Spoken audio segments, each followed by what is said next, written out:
Social మీడియాలో ఈ మధ్యకాలంలో రీసెంట్గా ఒక న్యూస్ అయితే హల్చల్ చేస్తుంది సార్.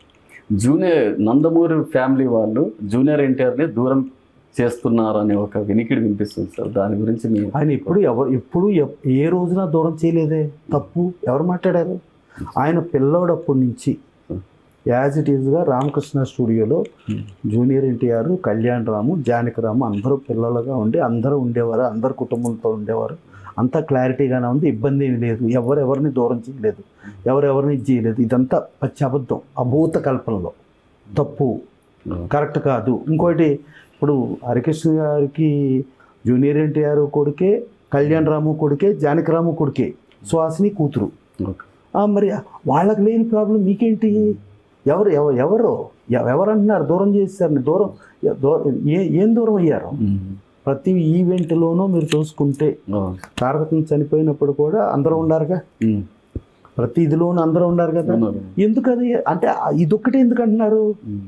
మరి కాదు, ఇప్పుడు వైవిఎస్ చౌదరి గారి దానికి చంద్రబాబు గారు రాలా, ఆయన దూరం జరిపేశారా?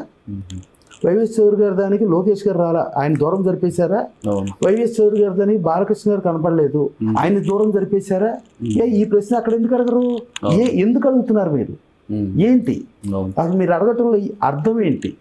ఇప్పుడు జూనియర్ ఎన్టీఆర్ గారు ఇప్పుడు లండన్లో ఉన్నారు, అది ప్రపంచానికి తెలిసిన విషయం.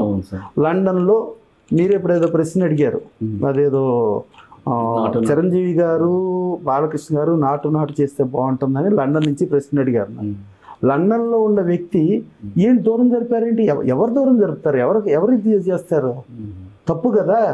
ప్లస్ జూనియర్ ఎన్టీఆర్ గారి భార్య దాదాపుగా వాళ్ళ జూనియర్ ఎన్టీఆర్ గారి అత్తగారు ఎవరైతే ఉన్నారో దాదాపుగా ఒక రకంగా భువనేశ్వర్ గారికి ఓ పెంచుకున్న కూతురు లాంటిది. చంద్రబాబు నాయుడు గారి సొంత ఫ్యామిలీ. మరి ఇంకేంటి? అటు చూసుకుంటే కళ్యాణ్ రాము, జూనియర్ ఎన్టీఆర్ గారు చాలా అన్యోన్యంగా ఉండద్దా?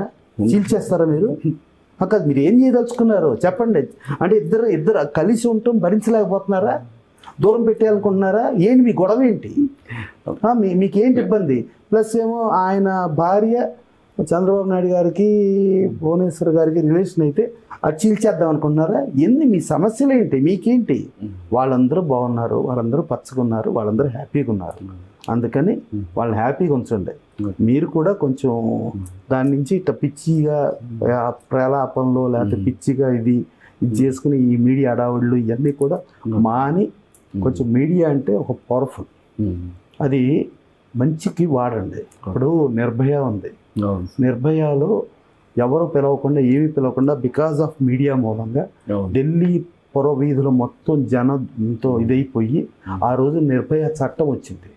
అంత పవర్ఫుల్ మీడియా ప్లస్ మీడియాలో కూడా కొంత ఈ కోడిగుడ్డు మీద ఎంట్రుకలు పీకే కలుపు మొక్కలు వచ్చినాయి.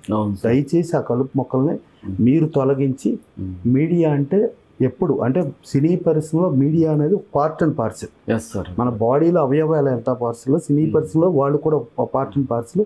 ఎప్పుడు మీడియాతో సినీ పరిశ్రమ అన్యోన్యంగా ఉంది. కొంతమంది కలుపు మొక్కలు వచ్చి చేసే పనులకి ఆ కలుపు మొక్కలు పెకలించండి. లేదా భారతీయ సినిమాలో చివరికి కమల్ హాసన్ గారు ఆయన సొంత కొడుకు కలుపు మొక్క అయితే ఆయన కూడా పెకలించాడే, అట్టా పెకలించండి. Thank you sir. Thank you so much.